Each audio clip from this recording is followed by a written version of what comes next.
चोरी करवा विद्या सी पाठ करिसंती तेणु आजिकाली आपण माने देखुथिबे जो माने संत्रासवाद कार्यकलाप करूचंती जो माने राति अधरे सुइथिबा लोक मानकर तंटी काटी चोरी करूचंती जो माने दिन दी परे मां मानक कंठरू सुवर्ण छड़ई नहीं गाड़ी रु पेली दउचंती से माने जे निरक्षर आपण माने बुझिवा भूल से माने होचंती स्वाक्षर बहु ज्ञान संपन्न डॉक्टरेट इंजीनियरिंग पाठ पढुथिबा आजिकाली रो युवक माने एटीएम लूट करूचंती कारण इंजीनियरिंग ज्ञान थिले जने एटीएम लूट करि परिबो नाही ता पई स्वतंत्र विद्या मध्ये पाठ कराउची केमिति पॉकेट काटिबा पई हबो केमिति का चोरी करिवा पई हबो राति रे सोइतिला बेले कोन कले घर भितर पसिथिबा लोक मानकु चोर मानकु केही धरि परिबे नाही ए भलिया विभिन्न प्रकार स्कूल कॉलेज मध्ये गुप्त भाव रे आम देश रे परिचालित होउची खाली आम देश नुह सारा विश्व रे ए क्षेत्र रे मंद शिक्षा दिया जाउची तेनु शिक्षार अर्थ होउची मुक्ति मुक्ति पाइबार मार्ग जो शिक्षा प्रदान करे ताहा होउची प्रकृत शिक्षा जा विद्या सा विमुक्त है ता विद्या जा विमुक्त है भगवान को चिन्हि पारी भगवान के निकट रे शरण पशिबार ज्ञान होउची प्रकृत ज्ञान ए ज्ञान केवल गुरु को माध्यम रे शिष्य मान को निकट को आसे भगवान का स्वरूप रूप गुरु माने अवतीर्ण होन दिवेर निस्तार लागी नंद सोत हरि भुवने प्रकाश पान गुरु रूप धरी स्वयं भगवान गुरु रूप रे मर्त्य अवतीर्ण होती भागवत कहिले मुहि बसई गुरु देहे मोठारु गुरु भिन्न नुहे मुहि बसई गुरु देहे मोठारु गुरु भिन्न नुहे तेणु गुरु रूप रे भगवान अवतीर्ण हुंती साधु संत महात्मा मानक रूप रे एवं सेमानक ठारू जो ज्ञान प्राप्त हुए से ज्ञान केवल मुक्तिर मार्ग प्रदर्शन करिबो एवं पोथिगत विद्या मुक्तिर मार्ग प्रदान करि परिबो नाही ए कथा मां देवहूति कपिल भगवान को कहले प्रभु मु कर्दम मुनिकर पत्नी कर्दम भगवान कठर अनेक शिक्षा पाइची किंतु आपण जो शिक्षा प्रदान करूचंते जगत गुरु आपण कृष्ण वंदे जगत गुरु आपण को ठारू जो दिव्य ज्ञान प्राप्त हली ये दिव्य ज्ञान मोर आखि की खोली देला मु आजी बुझी पारुची आपण होउचंती ये जगतर कर्ता त्वां अहं ब्रह्म परं पुमांसम आपण होउचंती स्वयं ब्रह्म आपण को ठारू ये जगत सृष्टि ये जगत ब्रह्ममय आउ प्रत्येक स्तोत्र से आत्मनि संविभावम एवं प्रति क्षेत्र रे आपण को ठारू ये जगत सृष्टि हितबा हेतु ये जगत होची ब्रह्ममय एवं आपणकर प्रभाव रे सो तेजसा ध्वस्त गुणं प्रवाहम आपणकर तेज रे बा आपणकर आशीर्वाद लाभ कले आपणकर नाम नेले आपण को स्मरण कले आपण को चिंतन कले ये जो प्रवाह ये जो गुण प्रवाह त्रिगुणात्मक माया सत्व गुण रजगुण तम गुण एवं जन्म मरण जो संस्कृति चक्र ये ताहा क्षय हेई जीव ध्वस्त गुण प्रवाहम आपणकर नाम स्मरण कले ये जीवन चक्र ध्वंस हेई जीव बहुत प्रकार साधु संत महात्मा माने विभिन्न प्रकार योग ध्यान करती योग ध्यान अर्थ है भगवान को स्मरण करवा भगवान के सहित युक्त हवा को योग कहा जाए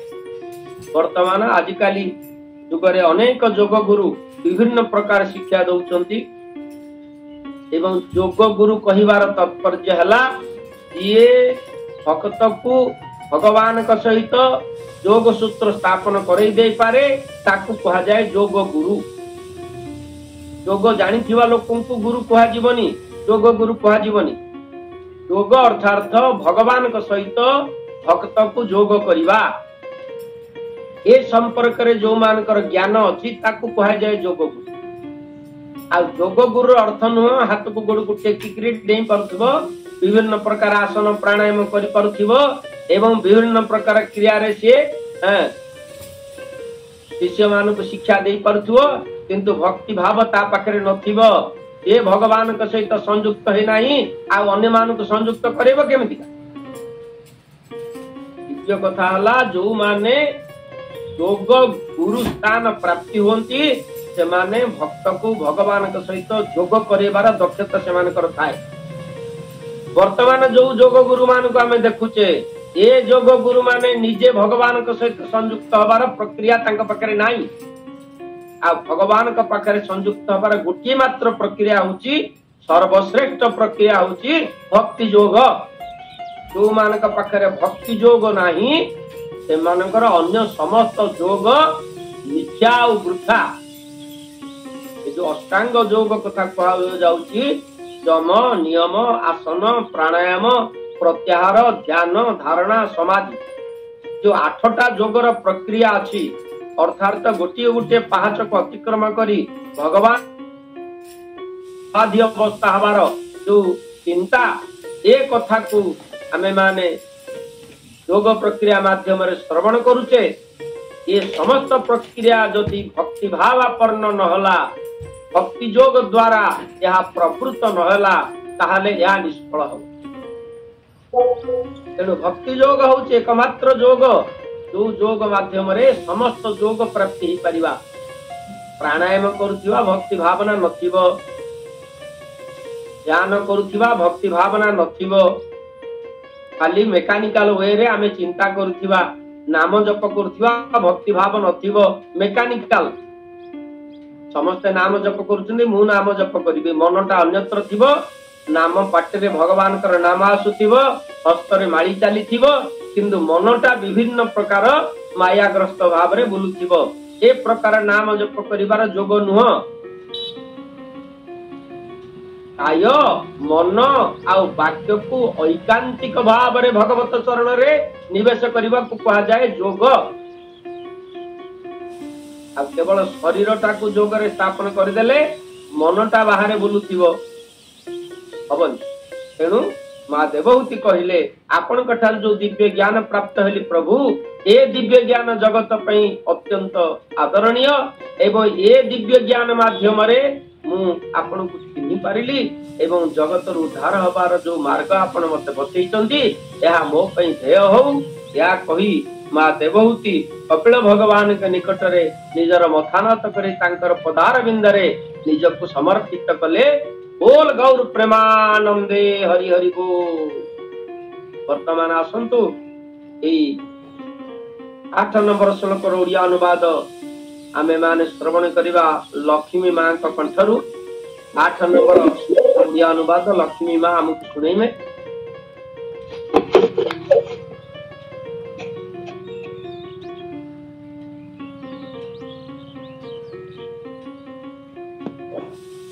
भक्त वृंदगण को प्रणाम।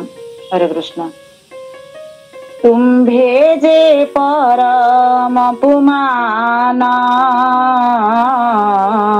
तू ब्रह्म जगत जीवना तुम भंगो निश्चल मन रे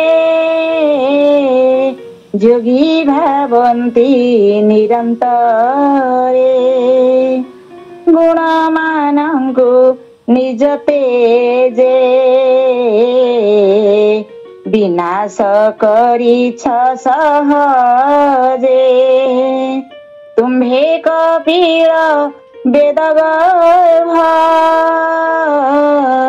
तु विष्णु व्यापी अछु सर्व बंदई तुम्हार चरण तो बिनु न जानियान बंदई तुम्हार चरण तो बिनु न जानियान। बोलो भागवत भगवान की जय।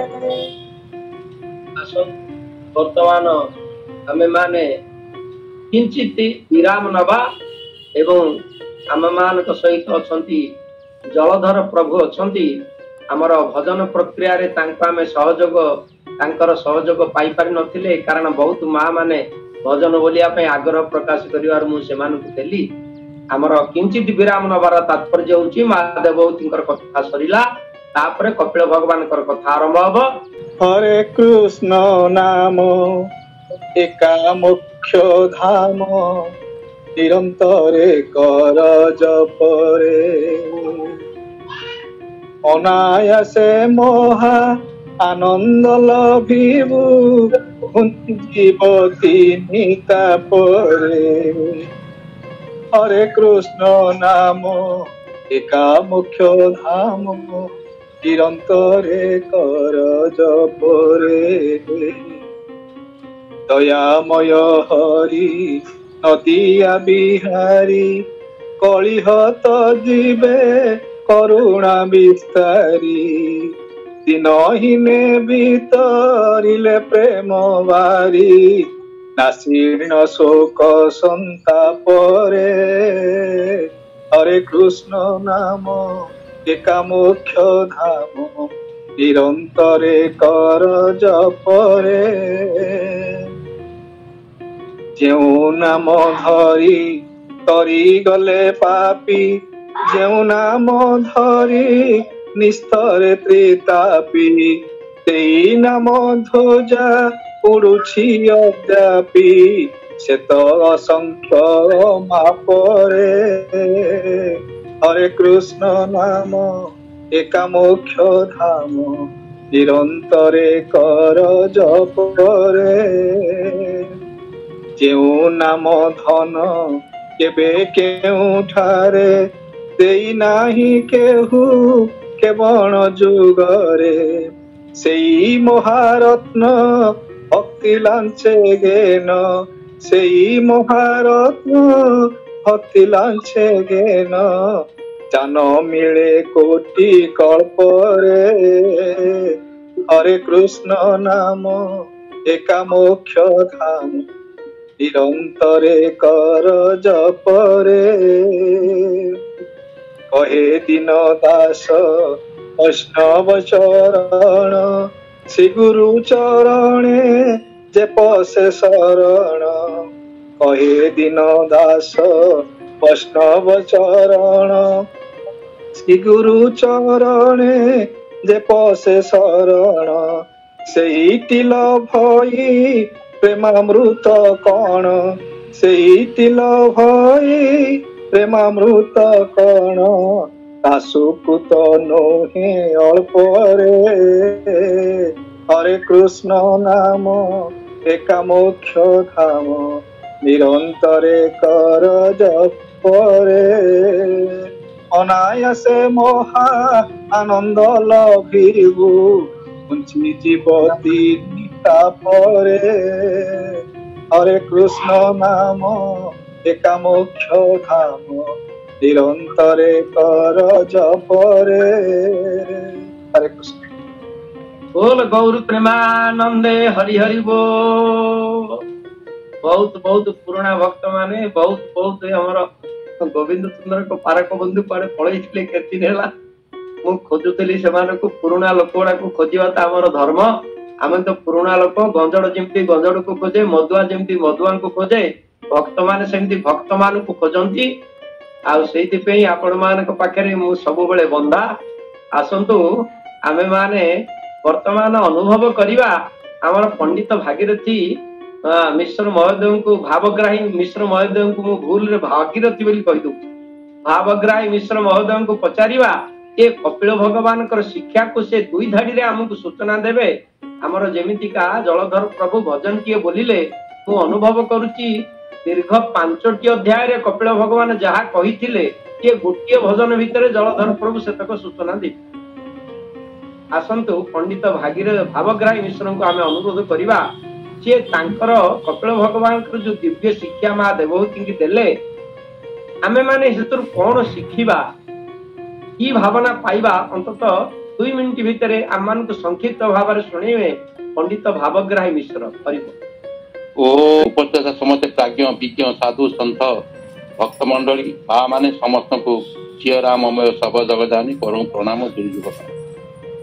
प्रथम 7 नंबर श्लोक महाराज जहाँ पाठ कले आद्य एवं अनाद्य ବର୍ତ୍ତମାନ କଳି ଯୁଗରେ ଅନାର୍ଯ୍ୟ ଲୋକଙ୍କ ଆଚରଣରେ ତାଙ୍କର ସମସ୍ତେ ଗୋଟିଏ ଗୋଟିଏ ଭାବରେ ଯାଉଛନ୍ତି, କିନ୍ତୁ ସାଧୁ ସନ୍ଥଙ୍କର ତାଙ୍କର ବା ଆଚରଣ ବିଧି ରଖୁଥିବା ବା ସମସ୍ତ ସଜ୍ଜନ ମାନଙ୍କର ପଛରେ କେହି ଯାଉନାହାନ୍ତି।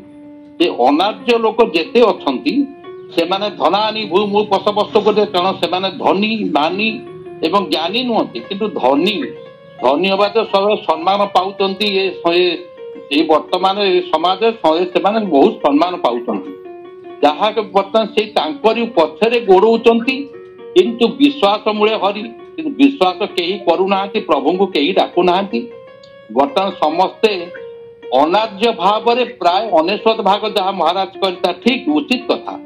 ବର୍ତ୍ତମାନ ସମୟରେ ଆମେ ମାନେ ଯେତେ ଜଣ ଅଛୁ ଆମେ ଚେଷ୍ଟା କଲେ ବି ସେମାନେ ହାସ୍ୟାସ୍ପଦ ହଉଛୁ, କାରଣ ସେମାନେ ଆମ କଥାକୁ ଗ୍ରହଣ କରୁନାହାନ୍ତି କି ଆମକୁ ସେମାନେ ଈଶ୍ୱରଙ୍କ ବିନା କିଛି ହଉନାହିଁ ସେମାନେ ତାଙ୍କ ପାଟିରେ ବି ଧରୁନାହାନ୍ତି ବା ବୁଝୁନାହାନ୍ତି। ବର୍ତ୍ତମାନ ଭାଗବତ କାର୍ଯ୍ୟକ୍ରମରେ ଯେଉଁ ଚିନ୍ତାଧାରାରେ ଆମେମାନେ ଆଜି ଯାହା ଶ୍ରବଣ କଲେ ତାହା ପ୍ରକୃତରେ ଆମେମାନେ ଦର୍ଦୁର ରବ ଶୁଣି ନିରବ ପିକ, ସେ ବର୍ଷା ଦିନ ଆସିଗଲେ ଯେମିତି ବେଙ୍ଗ ରଳିରେ ପିକ ବୋବାଏ ନାହିଁ, ତେଣୁ ଆମେମାନେ ସେଇଭଳି ବର୍ତ୍ତମାନ ଏ ସଂସାରରେ ସେମାନେ ଅଛୁ, କିନ୍ତୁ ଏଇ ସମୟ କେତେବେଳେ ଆସିବ ତାର ପରିବର୍ତ୍ତନ ହବ, କାଳସ କୁଟୁଳା ଗତି, କେତେବେଳେ କାଳର ପରିବର୍ତ୍ତନ ହବ ଯେ କି ଆମ ମାନଙ୍କର ଯୋଉ ସଜ୍ଜନ ମାନଙ୍କର ତାଙ୍କର ସେଇ ସୁସମୟ ଆସିବ। ଏଇ କଥାକୁ ବର୍ତ୍ତମାନ ଯାହା ଆଜି ଆଲୋଚନା ହେଲା ତାହା ଅତ୍ୟନ୍ତ ହୃଦୟସ୍ପର୍ଶୀ ମର୍ମସ୍ପର୍ଶୀ ଏବଂ ସମସ୍ତଙ୍କୁ ମୋର ବିନମ୍ର ନିବେଦନ, ଯଦି ଆମେମାନେ ନୀତିରେ ରହିବା ଆଚରଣ ଠିକ ରହିବ, ତେଣୁ ସେ ପଛରେ ବୁଲି ବୁଲି ଆସି ଆମ ମାନଙ୍କୁ ଗ୍ରହଣ କରିବେ, ସେତେବେଳକୁ କିଛି ନଥିବ, ସରି ଯାଇଥିବ। ଯାହା ହେଲେ ବି ଆମେମାନେ ନୀତିଭ୍ରଷ୍ଟ ହବା ନାହିଁ। ଯୋଉମାନେ ଏ ନୀତିରେ ଏ ଆଚରଣରେ ଅଛନ୍ତି ସେମାନେ ସେମାନଙ୍କର ନୀତି ବଜାୟ ରଖନ୍ତୁ ଏବଂ ଭବିଷ୍ୟତରେ ଭଗବାନଙ୍କ ସେ ବିଶ୍ୱାସ ମଧ୍ୟ ରହିବ। ତାରା ସମସ୍ତଙ୍କୁ ପ୍ରଣାମ କରିବ। ଧନ୍ୟବାଦ ଭାବଗ୍ରାହୀ ପଣ୍ଡିତ ମହୋଦୟସୁ। ବର୍ତ୍ତମାନ ଆମ ସହିତ ଅଛନ୍ତି ପ୍ରବକ୍ତା ଶିବଶଙ୍କର ଦାସ। ତାଙ୍କଠାରୁ 2 ମିନିଟ ଶ୍ରବଣ କରିବା, ଆମ ପାଖରେ ସମୟ ନାହିଁ। 2 ମିନିଟ ସିଏ ଆମମାନଙ୍କୁ ସୂଚନା ଦେବେ। ଆଉ ଯୋଉ କଥା ଆମମାନେ କପିଳ ଭଗବାନଙ୍କର ଦିବ୍ୟ କଥାରୁ ଶ୍ରବଣ କଲେ ଆମକୁ 2 ମିନିଟ ସମୟ ଦେବେ। ଶିବଶଙ୍କର ଦାସ ପ୍ରବକ୍ତା ବନ୍ଧୁ ସେ କିଛି ଆମକୁ ସୂଚନା ଦେବେ। ହରିବୋଲ। ଶିବଶଙ୍କର ଦାସ, ହରିବୋଲ। हरे कृष्ण। हरे जय त्रिदंडी स्वामी सच्चिदानंद महाराज को प्रणाम जनाऊे। समस्त गौर भक्त वृंदमान को प्रणाम जनाऊे। बाबा जो सुंदर दिव्य दिव्य कथा को आम आज आस्वादन कले, जहाँ आमर या पूर्व वक्ता जो माने भागीरथी महाराज जो कथा कहले से कथा मुझे अंतर स्वागत करुच्ची। वास्तव आम जीवन परिचर्या को यदि बदलिया हम एकमात्र हूँ से श्रृंखलित जीवन कथा हूँ आम मुख्य जिनस। जो कि आज देवहूति माँ देवहूति कपिल को जो कथा कहते जो परम ज्ञान लाभ कर जीवन चर्या को जब ठीक करवा, आम आचरण उच्चारण को जब ठीक करवा, आम वास्तव में निश्चित भाव में से ईश्वर भक्ति हो पार। ठीक समय खाइबा शोइबा ईश्वर चर्या करवा, ठीक समय उठा, जमती भगवान जो दिव्य दिव्य कार्यक्रम महाराज काली मत कहते मु उठिक 6टा बेलू मो प्रभु को मु बर्तमान प्रसाद लगाए। परदिन जो कथा कहते निर्दिष्ट समय आम गोटे घंट बजेवा और निर्दिष्ट समय से घंट बजेवा समय गोटे कुकुरटे को डाकिबा, तार 2-3 दिन पर से निर्दिष्ट भाव से समय को उपयोगी हो दरकार। तेणु आम जो आज दिन में आम महाराज जो दिव्य दिव्य कथा को आज अनुभव करुचे, ये सुंदर कथा आम जदि आचरण उच्चारण लगे पारिबा, उच्चारण करुवा कथा को आचरण में लगे पारिबा, ताहले आम निश्चित भाव में ये समस्त ये जो कली कलमशु आम मुक्ति पाइबा। माँ देवहूति जो तत्वज्ञान होउछंती कपिल भगवान को ठार जो कपिल भगवान तंकर पुत्र हेले से भगवान रूपे ज्ञान करुछंती। तेणु ये संसार ज्ञान तांकर नाही। तेणु आम आज जो कथा आज बाबा कहले अनार्य आर्य कथा, सेटा वास्तव कथा। ଆଜି ସମସ୍ତେ ଆମେ ଅନାର୍ଯ୍ୟ, ଆମର କୋଉଠି ନା କୋଉଠି ତ୍ରୁଟି ରହିଯାଇଛି। ମୁଁ ତ ଆଜି ମାନେ ମହାପ୍ରଭୁ ପାଖରେ ମୁଁ ପ୍ରାର୍ଥନା କଲା ବେଳକୁ ଦେଖିଲା ବେଳକୁ 7ଟା ବେଳୁ ବାବା ସମୟ ଦେଇଛନ୍ତି, ଆମେ 6:50ରୁ ଅନ୍ୟମାନେ ସବୁ ଜଏନ୍ କରିଗଲେଣି, ମୁଁ 6:55 ଜଏନ୍ କଲି। ମୁଁ ମଧ୍ୟ ସେଥିପାଇଁ କ୍ଷମା ପ୍ରାର୍ଥୀ, କାରଣ ମୋର କୋଉଠି ନା କୋଉଠି ତ୍ରୁଟି ରହିଯାଉଛି। ତେଣୁ ଏଭଳି କଥାକୁ ଆମେ ମଧ୍ୟ ଏ ଆଚରଣ ଉଚ୍ଚାରଣକୁ ଆମେ ସମ୍ଭାଳିବା ଏବଂ ନିର୍ଦ୍ଦିଷ୍ଟ ଭାବରେ ଆମେ ଏଇ ବାବାଙ୍କର ଅନୁଗତ ହେଇକିରି ଏଇ କଥାକୁ ଯଦି ଚିନ୍ତା କରିବା ତାହେଲେ ନିଶ୍ଚିତ ଭାବରେ ଆମେ ସମସ୍ତେ ସେଇ ଭଗବାନ ବିମୁଖୀ ହୋଇପାରିବା।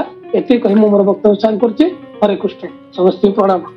ଅଶେଷ ଅଶେଷ କୃତଜ୍ଞତା ଶିବଶଙ୍କର ଦାସ ବନ୍ଧୁ, ପ୍ରବକ୍ତା ବନ୍ଧୁ, ଅତି ସୁନ୍ଦର ଭାବରେ ଦିବ୍ୟ ଭାଷଣ ଦିବ୍ୟ କଥା କହିଲେ। ବର୍ତ୍ତମାନ ଡକ୍ଟର ଆରତୀଙ୍କରଙ୍କ ଠାରୁ ଆମେ 2 ମିନିଟ ଶ୍ରବଣ କରିବା। ଆମ ହାତରେ ଆଉ 3 ମିନିଟ ଅଛି। 2 ମିନିଟ ଶ୍ରବଣ କରିବା ଆମର ଡକ୍ଟର ଆରତୀ କର, ଯିଏକି ଜଣେ ଆମର ମିଡିଆର ସେ ହଉଛନ୍ତି ପ୍ରଚାରକ ଏବଂ ଜଗନ୍ନାଥ କଥା ପ୍ରଚାରକ, ରାମ କଥା ପ୍ରଚାରକ। ସେ ଆମକୁ ସୂଚନା ଦେବେ କପିଳ ଭଗବାନଙ୍କର ଦିବ୍ୟ ଜ୍ଞାନ ତାଙ୍କୁ କିଭଳି ଭାବରେ ସ୍ପର୍ଶ କରିଛି। ଡକ୍ଟର ଆରତୀ କର। ଆଜ୍ଞା, ପ୍ରଣାମ ଗୁରୁଦେବ। ଉପସ୍ଥିତ ସମସ୍ତଙ୍କୁ ମୋର ଭକ୍ତିପୂର୍ଣ୍ଣ ପ୍ରଣାମ। ମୋ ଆଗରୁ ଭାବଗ୍ରାହୀ ପ୍ରଭୁ ଆଉ ଶିବଶଙ୍କର ପ୍ରଭୁ ବି ବହୁତ କଥା କହିଗଲେ। ଆପଣ ତ ସବିଶେଷ ବ୍ୟାଖ୍ୟା କରିଛନ୍ତି ଯେ ଆମେ କୋଉ ପ୍ରକାରର ଭକ୍ତି, ଶୁଦ୍ଧ ଭକ୍ତି, ଅଶୁଦ୍ଧ ଭକ୍ତି, ବିଶୁଦ୍ଧ ଭକ୍ତି। ତେଣୁ କିଏ କୋଉ ମାର୍ଗରେ ଯାଉଛି ତାହା ବି ବୁଝିବା ଆମ ପାଇଁ ସମ୍ଭବପର ନୁହେଁ। ଆଉ ନାମର ମହାତ୍ମ୍ୟ, ନାମରେ କେମିତି ଜଗତ ପାଗଳ ହେଇଯାଏ। ତା ଛଡା ଆପଣ ଉଦାହରଣ ଦେଇଥିଲେ ଶଙ୍କର ଭଗବାନଙ୍କୁ, ନାରଦ ମହର୍ଷିଙ୍କୁ ଆଉ ଚୈତନ୍ୟ ମହାପ୍ରଭୁଙ୍କୁ। କିଛି ଖାଇଥିଲେ କାଶୀ, କିଛି ପାଇଥିଲେ ନାରଦ ଋଷି, କିଛି ଖାଇଲେ ନଦିଆ ଶଶୀ, ତିନିଏ ହେଲେ ପାଗଳ, ଭୂମିରେ କାହାର ନଥିଲା ଚାଳ, ବାୟୁ ମନ ହୋ ସେ ତ ନାମରେ ହେଲେ ପାଗଳ। ଅନ୍ତତଃ ଏଇଟା ଆମ ସମସ୍ତଙ୍କ ପାଇଁ ଆଦର୍ଶ ହେବା ଉଚିତ, କାରଣ ଏ ସଂସାରରେ ସମସ୍ତେ ଏ 3 ଜଣଙ୍କୁ ପୂଜ୍ୟ ଭାବେ ଦେଖନ୍ତି। ଯଦି କିଛି ତାଙ୍କର ନଥାଇ ମଧ୍ୟ କେବଳ ନାମରେ ପାଗଳ ହୋଇ ସେ ଚିର ସ୍ମରଣୀୟ ହୋଇପାରିଲେ, ତେଣୁ ଆମେ ସମସ୍ତେ ତାଙ୍କୁ ଅନୁଧ୍ୟାନ କରିବା ଉଚିତ। ତା ଛଡା ଭାବଗ୍ରାହୀ ପ୍ରଭୁ ଯୋଉ କହିଲେ ଦର୍ଦୁର ରାବ ଶୁଣି ନୀରବ ପିକ, ବର୍ତ୍ତମାନ ଅବସ୍ଥା ସେଇ ହେଇଯାଇଛି। ଅନାର୍ଯ୍ୟ ମାନଙ୍କର ସଂଖ୍ୟା ଅଧିକ, ତେଣୁ ଯୁଗେ ଯୁଗେ ଏଠି ଅଧର୍ମ ଯେତେବେଳେ ବଢି ଚାଲେ ଧର୍ମ ଛାଏଁ ଛାଏଁ ଆଡେଇ ହେଇଯାଏ। ତେଣୁ ଆର୍ଯ୍ୟ ମାନେ ଆଡେଇ ହେଇଯାଉଛନ୍ତି, କାରଣ ଆମେ ବର୍ତ୍ତମାନ ଗୋଟେ ସାଧାରଣ ଅର୍ଥରେ ଦେଖିବାକୁ ଗଲେ ଆପଣ ଯୋଉ ନିର୍ବାଚନର ଉଦାହରଣ ଦେଲେ ଯେ ଗ୍ରାମାଞ୍ଚଳରେ ଅଧିକ ମତଦାନ କରୁଥିଲା ବେଳେ ସହରରେ କାହିଁକି ସେତିକି ଭୋଟିଂ ହଉନି? କାରଣ ସେଇଠି ପଇସା କେତେ କାମ କରୁଛି, ଘରୁ ଲୋକଙ୍କୁ ଉଠେଇକି ନେଇକି ଦିଆ ହଉଛି, କିନ୍ତୁ ସହରରେ ସେ ପ୍ରକାରର ହେଇପାରୁନି। ସେଥିପାଇଁ ତେଣୁ ଏହା ସ୍ପଷ୍ଟ ସୂଚିତ କରୁଛି ବର୍ତ୍ତମାନ ସମାଜର ଅବସ୍ଥା ସମ୍ପର୍କରେ। ତା ଛଡା ଆମେ କି ପ୍ରକାର ଗୁରୁ, ଆମେ ଯୋଉ ପ୍ରକାର ଶିକ୍ଷାଗତ ଯୋଗ୍ୟତା, ତାହା କେବଳ ଆମକୁ ବୃତ୍ତି ଯୋଗଉଛି ସିନା, ଅର୍ଥ ଦଉଛି ସିନା, ପରମାର୍ଥର ସୂଚନା ଦେଇପାରୁନି। ଆଉ ସା ବିଦ୍ୟା ଯା ବିମୁକ୍ତାଏ, ଏଇଟା ଅନ୍ତତଃ ଆମେ ସମସ୍ତେ ଚିନ୍ତା କରିବା ଉଚିତ। ଜୟ ଜଗନ୍ନାଥ। ଧନ୍ୟ ଧନ୍ୟ ମା ଡକ୍ଟର ଆରତୀ କର।